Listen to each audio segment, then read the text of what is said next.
Hello and welcome to the Michael Mamas Show.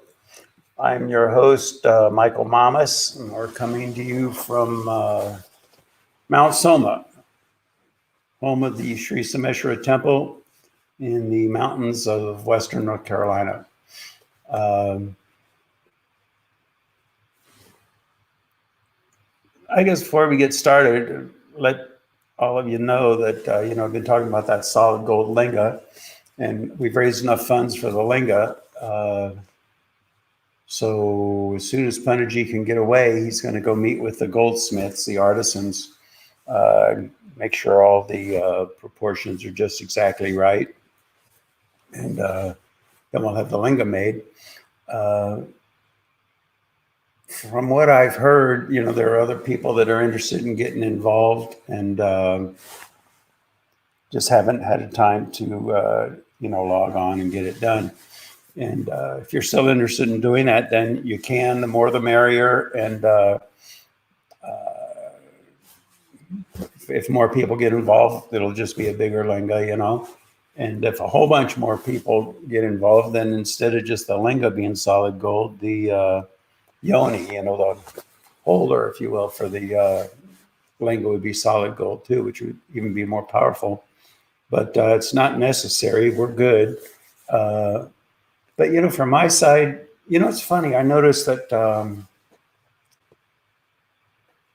I'm not a real great fundraiser, because if I feel like there's any benefit to me, even though I don't take a salary or anything, I haven't drawn any money out of the,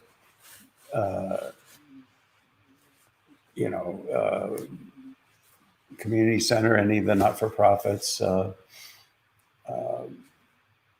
for a long, long time, years and years. But in fact, I donate. But nevertheless, something about the gold linga, I know that every penny, like I've told you, every single penny that we get for it's going directly into the linga, and it's for your benefit. I don't really see it as a donation, but as a participation. And for that reason, I've just noticed it's a lot easier for me to encourage people to get involved with it. I feel like it's a great opportunity.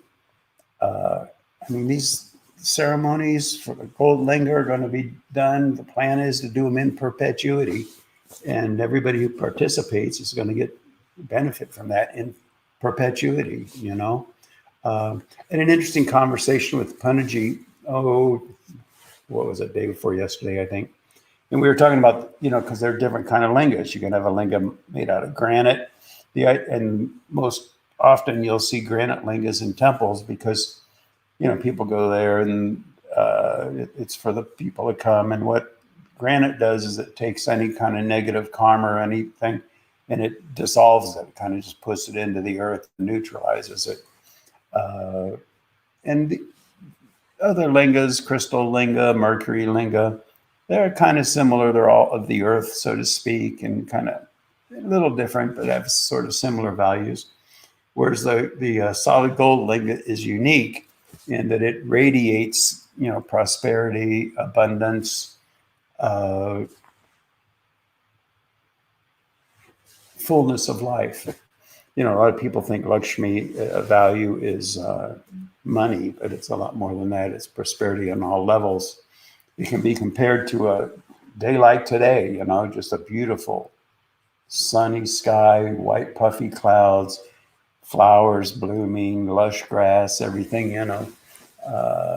just like a day of perfection. So it'll bring that value out into the environment and also to all the people particularly the people who are participating,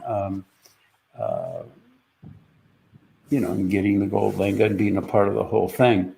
Michael, Yeah. What's maybe you could go over again the shape of the linga.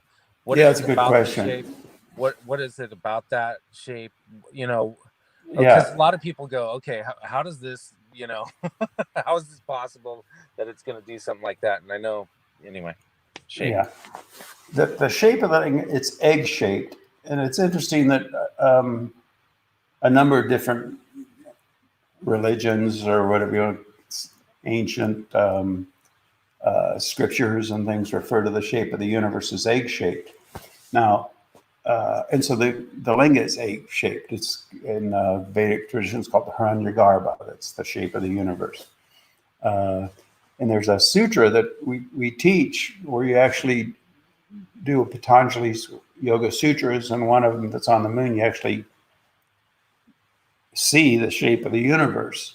But now here's the thing too, is that all these things are abstract mappings. And even though what was it, Time magazine, I think, 10, 20 years ago, I don't know, actually had on the front cover a picture of the shape of the universe. It was a flower like that, kind of like the morning glory. The rest of it being, unmanifest to complete the shape of the egg, and there are physicists that debate that. I mean, the physicists are, well, my brother has a PhD in physics, and I was telling him about the Vedic structure of the universe and all that. He was saying, in modern physics, there are so many different theories and stuff that who knows from the perspective of modern physics, So I guess what I want to say when we say the Hiranyagarbha, it's not necessarily a direct correlation in the physical. It could be a mapping of sorts, But the point being then that Chaitanya value, that infinite source, that one thing that's the source of everything, in its most, how would we want to say it, transcendental, I guess we could say, form is Shiva. It's called Shiva. Of course, Shiva has a personified correlate. It also has a principle in physics, the unified field. And then we can get into the whole subject of what is more meaningful. Well, obviously, just like a human being, you look at another human being, you don't think they're a bunch of protons, electrons, neutrons. You relate to and interface with the personified correlate. And that is, in fact, the language of nature. If you want to interface with that unified field at the transcendental level of all the different aspects of the unified field, they call those gods, but really it's, different aspects of the one, different faces of the one. The most efficient language to do that isn't, formulas in modern physics. It's addressing the personified, just like in life. When we talk to each other, we talk to different people. We're not talking to a pile of electrons, protons, and neutrons. But that's a highly sophisticated technology. And see, that's the beauty of the language of nature, which is Sanskrit, is that it has meanings on all different levels. It's not just on one level. And that's why I think it's of value that we have some understanding of the physics of the whole dynamic, because otherwise we can get off on superficial tangents and start relating to divinity, to God, really on a more superficial level. Whereas if we can move through these different levels of existence and find that deepest place, not the deepest place we're capable of experiencing now, but the deepest place that exists, as we refine our physiology more and more, we can more and more fully tap into that. Then our communion with divinity becomes more powerful. So the whole idea of a Shiva linga and a gold linga is that now we have a form that through these Vedic technologies, these pujas, these forms of ceremony, if you will, we can move, and the pundit does this every day at the temple, transgradiently into and bring that deepest value of wholeness, harmony, intelligence, all those principles that uphold all of nature, and radiate those values out to the world. And with the gold linga, then it enlivens that prosperity, that abundance, that fullness of life value, and radiates that out. How's that, Scotty? Does that pretty much say it? Yeah, I think so. That's exactly what I was looking for. But that's what you were looking for. Okay. So now, today, there's that thing that I think most all of us are familiar with. If not, you can Google it, but it's called what is it? The Desiderata, go placidly among the noise and haste and remember what peace there be in silence, and it goes on like that. And it's beautiful. People read that and I think it's very inspiring in that. But I think we do well to take a look at a deeper mechanic of, if whoever reads that, I think would think it's beautiful. But nevertheless, look at what we're experiencing in life. I heard somebody refer to this as the era of rage. It's vogue to be enraged at whoever or whatever you don't agree with, all the conflicts, it's all rage. And it's kind of paradoxical, isn't it? Because we all read the Desiderata or whatever, and we feel into that wisdom and the love wise quotes, and it's all beautiful and stuff. But certainly if you look at the world, rage seems to be what's in vogue and wisdom isn't. We may pretend in a way to have an affinity. Pretend isn't quite the right word, but if we're sitting around with a bunch of people we get along with, okay, great, we're all very wise and loving, and isn't it wonderful? Kumbaya, hold hands, blah, blah. But out in the world, we have our conflicts, and it's just rageful. So I think we do well to take a look at a principle in Vedic knowledge, which is called Apurva. I've talked a little bit about it before. But Apurva is kind of like the substrate. It's a component of the underlying basis of existence, kind of like Akash, if you will, space, But Apurva is then the connecting link between an action and the reaction, cause and effect.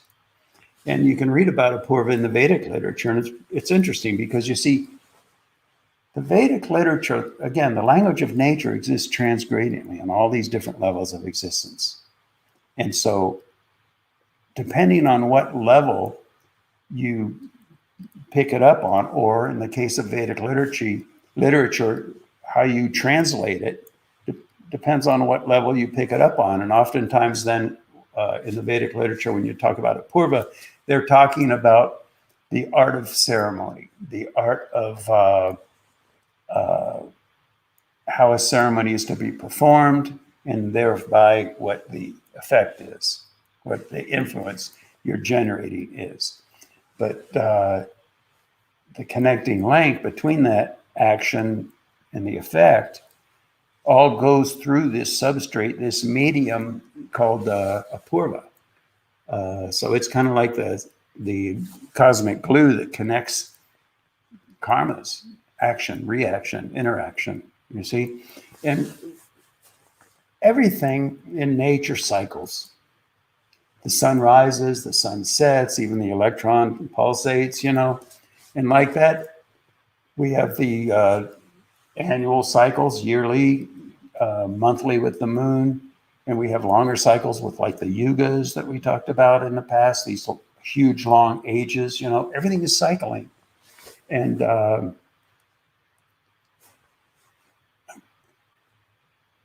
Apurva too, the quality, the nature of Apurva cycles over time. And we ride that roller coaster over long periods of time. And right now, we can say that Apurva is agitated, and, in a sense, short term, there's not much we can do about changing Apurva. It's just the sun rises at nighttime. You can't say, oh, I want it to be daytime. No, it's nighttime, But nevertheless, you can ride that roller coaster artfully. And I've talked about that in previous podcasts, or not, and we just do the best we can.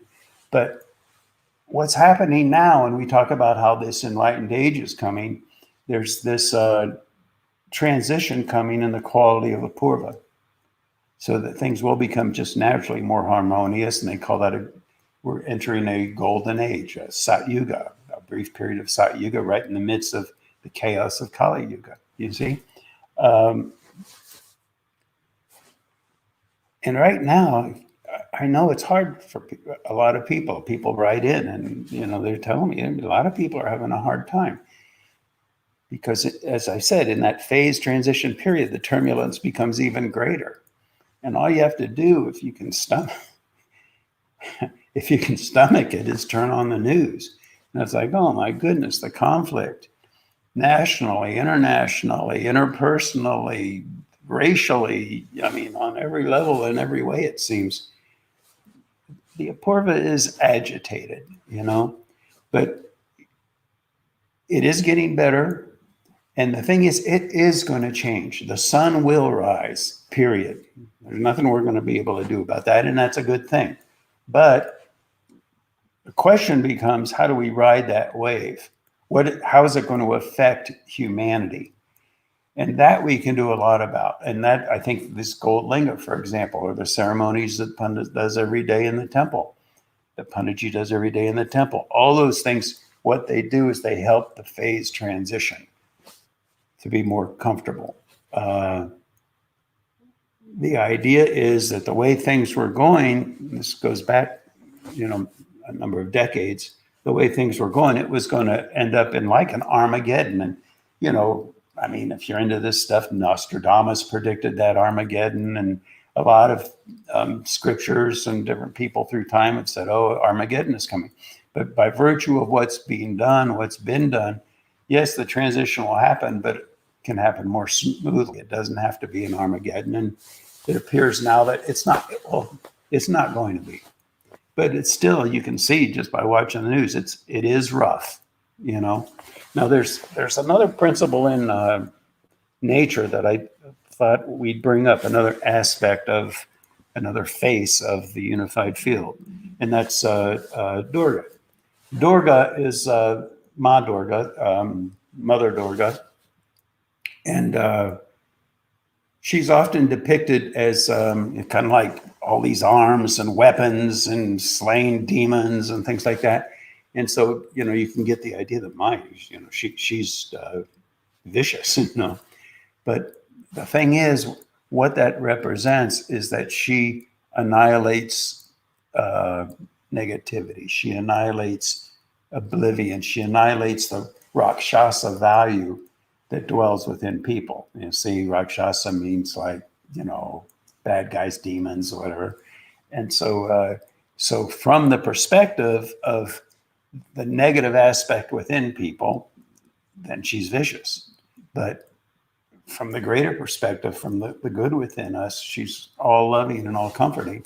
There's a aspect of Durga. See, all these different aspects have aspects of their own self. And one aspect of Durga is Shanta Durga. Shanti, peace, Shanta Durga, peaceful mother. And it's very interesting that the story of her role, so to speak, is that there was a time when the two major principles, you could say, or two of the major principles in nature, Shiva and Rama, Shiva and Vishnu, were fighting. And they were in conflict.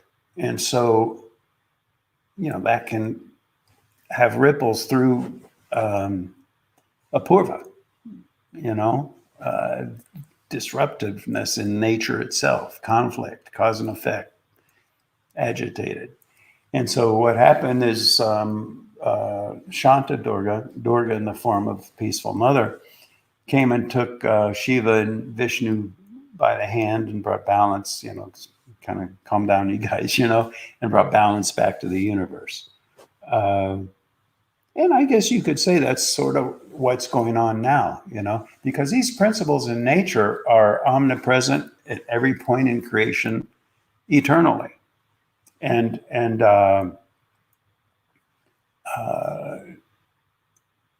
they then map out into the melodrama of life, if you will, in different ways as we take the omnipresence of all things at every point in nature and spread it out over the face of time. See, so all these things are mappings and they exist on different levels and like that, you see. So if you understand mapping and you see how all that works, we gain an insight into the nature of our lives and what's going on, you know. And I think it's important. I know it's important. We need to get a feeling for the big picture instead of getting lost in, what is otherwise a narrow vision, which limits our understanding of life and even undermines our ability to understand what's going on within us right now, because Michael, yeah, Scotty. I said I've never seen a time where people are more adherent to their points of view than any other time. It's like it's either left or right, up or down, or whatever it is. They're just glued to their opinion, don't want to hear anything else, or don't want to work together. Are there things that we can do? Like, I remember you talking about Samaveda before, where like listening to Samaveda is like the WD-40 or something Yeah. like that. Or what are some maybe things that we could do? Well, first, let's see. Oh, the thing. Okay, I'm going to get off on a tangent here, and then I'll go to that. There's a guy who wrote a book recently about and this might sound very tangential at first, but it's not, about the effects of marijuana and how it creates, things like paranoia, self-righteousness, judgment, even mental illness. It predisposes people to mental illness. And that his whole point, he was a physician, I'm quite sure, that these things are kind of being buried under the rug. And it's kind of like, oh, everybody should be fine, But he was saying that the long-term effects, the deleterious effects of marijuana in particular, are particularly undermining. And then you get into the other drugs like, cocaine and what's that other one? I forget. That's so lethal and popular at the same time. Fentanyl or I heroin? can't remember. Anyway. The thing is, those things are really agitating the Apurva, and not to mention just our own physiologies on a more superficial level. And that's kind of become the mentality that we're dealing with. That's kind of pervasive now. And all that needs to change. Now, Scotty, you were saying, how can we do that? Well, number one by far is the meditation. And again, if you go on YouTube and type in Michael Mamas, go to my YouTube channel, you'll see there are 2 videos there, how to meditate. And it's free. You can learn how to do it. That's number one, learn a proper meditation. And I don't mean to say other meditations are improper, so I'm not really expressing myself well there. But I'm talking about a meditation that quite naturally allows the awareness to rest into that deepest level, that source of infinite harmony and coherence, the unified field level. And once your physiology gets integrated with that, then you're going to radiate more of the Lakshmi value, more of the harmony value. And then, the gold linga, the pujas at the temple, all these different things. And Scotty mentioned Samaveda. Samaveda is a particular aspect of the Veda. And if you hear it, it's just like, oh, that's great, And you can Google it, Sama Veda. I'm sure the chants will come up. But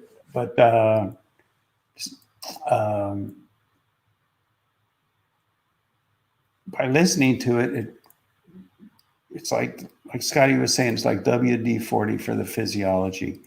It brings out just that smoothness value and just evens things out and kind of helps get rid of the rough edges. So a really good thing to do is after you meditate, just take some time to come out, a few minutes like that, and then listen to Samaveda for 5 minutes and then go into your activity, you know? And that's what we're trying to do, you know, really that's our purpose. The golden age is coming. The question is there going to be an Armageddon? It's the transition, which there won't be, but it's just how rough is that transition going to be? And what we want to do is smooth it out, because also the angle that we enter this golden age through is going to determine how long it lasts. You see, how long we enjoy it before we kind of bounce off of it, for lack of a better way of saying it. And so just keep in mind right now, and I can't help but it's a drug mentality, you know. It's the age of rage and the age of judgment, and the age of polarization. And we like wisdom. We hear wisdom. Oh, isn't that beautiful and stuff? The Desiderata. Oh, yeah. But the Apurva doesn't support people living that way. And our own conditioning of how our minds work in this time doesn't support us living that way. And if people try to live that way, oftentimes it's a form of denial, really. You know, it's like, oh, you know, I'm going to be peaceful and tranquil, and that makes me a spiritual being. But that's almost like a Band-Aid covering whatever's going on deeper inside, you know, which I'm not saying it's bad, but it's not really the real solution we're looking for, you know. I'll tell you, the number one, you know, we're all concerned about pollution, and the sky is polluted, the oceans are polluted, everything's polluted, the atmosphere is polluted. The number one cause of pollution is negative thoughts, our own negativity that dwells within us. It's the source of conflict between us. It's the source of why in the world we can't find solutions to things like pollution. And, you know, there's a lot of things out there. Oh, it's there, but they don't want it to come out because it would destroy the economy, because it's based on this or that. And if this invention that's, you know, pollution free came out, you know, all that stuff is just from negative thoughts and limited thinking. It's negative thoughts are the source of pollution. And when there's pollution in the horizon, it's because it's a direct mapping of the negativity within people. And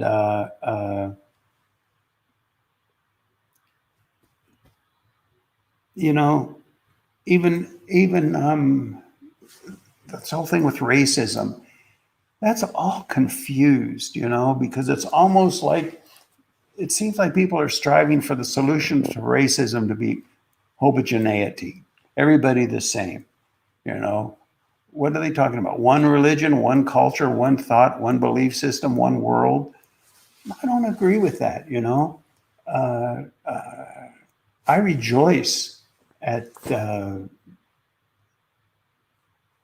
uniqueness of the Italian culture, and the uniqueness of every culture: Irish, Jewish, Black, Hindu. You know, and the only place I've really seen that celebrated is there was a ride at Disney World in Orlando. And, you know, it's a small world, and and it's beautiful. And so I'd like to say that racism is that cultural integrity that I'm talking about gone insane, you know, and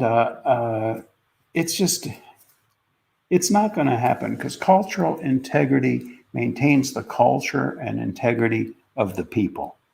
You see, so we need a more mature relationship with all of it.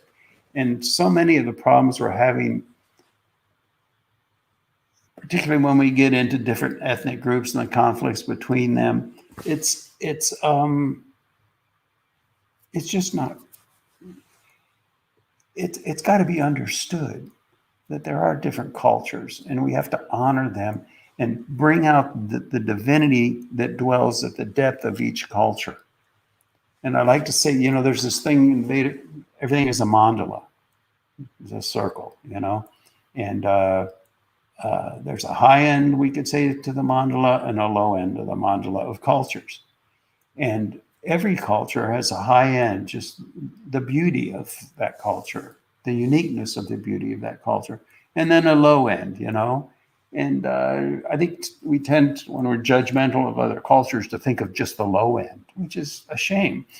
And instead of trying to annihilate or defeat the low end, what we want to do is support and feed the high end, so that all people live and enjoy the blessings of their own culture, the blessings of their own heritage, the blessings of their own nature. Because there is a correlation between the nature of our DNA and the nature of our culture. One feeds and supports the other. Now, we can't be narrow about it either, because, there's always going to be a blending and all that's going to be going on. And I'm not saying that shouldn't be. But what I am saying is that the divinity within each culture, we do well to support it and honor it. A little tangentially here, but this thing about all the police shootings and people getting shot and things, and I just have one thought about that, and I'm coming from a place, an uneducated place, because I've never been a cop, I've never been on the streets, I've never had to deal with this from either side. But one thing that I wonder about, and I've heard about that it does exist, I don't know, is just non-lethal force. I mean, I understand there are guns that shoot pepper spray, so that if you shoot somebody, if the police were armed with those things, then they can shoot at a great distance, not like a taser where you have to be up close. But that way, if you shoot somebody, you don't kill them. It's just a pepper spray, and it's not pleasant, but they're disabled for a period of time, long enough that if somebody's acting out or whatever, or somebody has a gun or whatever, you can shoot them with a pepper spray and then handcuff them and take away their gun. That sounds good to me. It sounds a lot better than getting shot with a bullet. But I don't know. Michael, they do tasers and things like that now. And then the other side of the argument also is that those bad guys have guns, and they don't know when they're going to come up on somebody that has a gun, and they're not pulling out pepper spray or a taser to the cop, right? It depends on the tech. Yeah. I hear you, and I agree with that. And it depends on the nature of that technology. I don't know how advanced it is. I don't know how effective it is. And I also don't know the psychological impact, even if it is just as effective as far as, being able to shoot somebody at whatever distance you have to and hit them with a pepper spray, and then they just 5 minutes later, they're fine. But for 5 minutes, you have time to run up there and cuff them or whatever. I don't know if that even exists to that level of sophistication. But I'm just wondering about it. I'm not saying this is the way it should be. I'm just saying that, gee, wouldn't that be nice? But maybe it has a psychological effect, or if somebody knows they're not going to get shot, I don't know, that sounds horrible to me. But anyway, if somebody knows they're not going to get shot, then maybe they would be more inclined to run around with a weapon. I don't know. But this whole idea of non-lethal force. There's just so many variables, That's right. I agree with you. I really don't know. Yeah. But I just think it's worth worth bringing up, Yeah. But the key. Oh yeah, it's cool to have a conversation about it. Yeah. Show people how to do it. And the conversation where people from one side of the fence don't get enraged at people who have a different opinion about non-lethal force, and then all it becomes is a war of rage. And where do they come to? So it's a good example, of maybe how we should approach questions of all sorts, including non-lethal force. But really, one of the important things I think, and we do well to consider this, the crux of the whole matter really is the idea of our reference frame. the best reference frame is the reference frame that's rooted in the unbounded ocean of our own wisdom, the depth within our being. And as I've said earlier, that's not really vogue, but it's also something that needs to be cultured, because again, it's not enough to, think it when we're feeling lofty and hanging out with our friends and being all love and light. But it's more a question of, can we live it? And that takes integration of the physiology. But all too often today, our reference frames are based on some, intellectual perspective. And, like I'm fond of saying, you can justify anything with the intellect, and people do. So we've got all these, justified reference frames that are biased based largely on emotion. And then we create an intellectual paradigm or rationalization of that's how we view the world.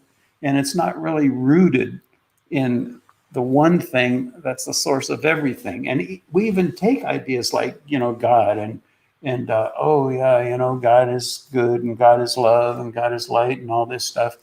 And then we turn it into a paradigm.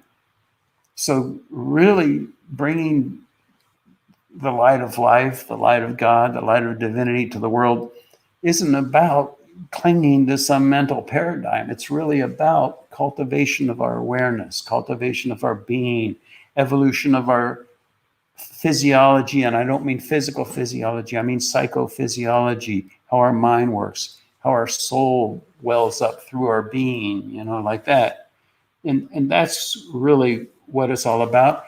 And as we go into this phase transition and Apurva settles down, the interaction between cause and effect isn't so agitated, things will become more harmonious. And that's when we're going to have reference frames that just naturally emerge that are more in harmony with nature.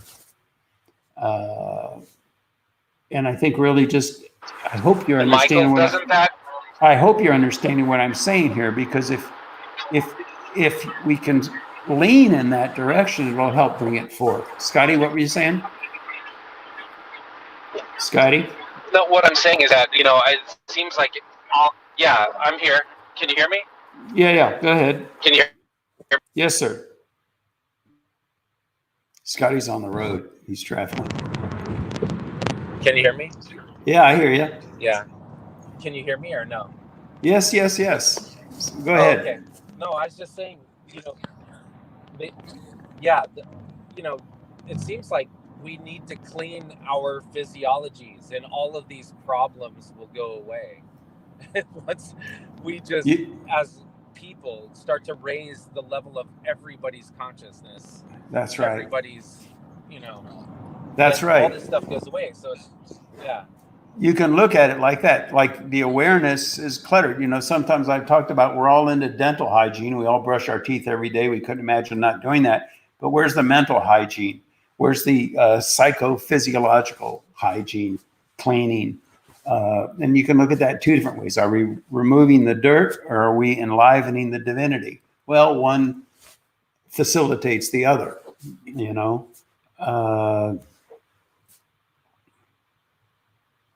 We live in a strange time, and it's a time of transition. And I know that from day to day, everything can seem so hard that we get really stressed over it, stressed over the world, stressed over our lives, afraid of what's going to happen, things like that.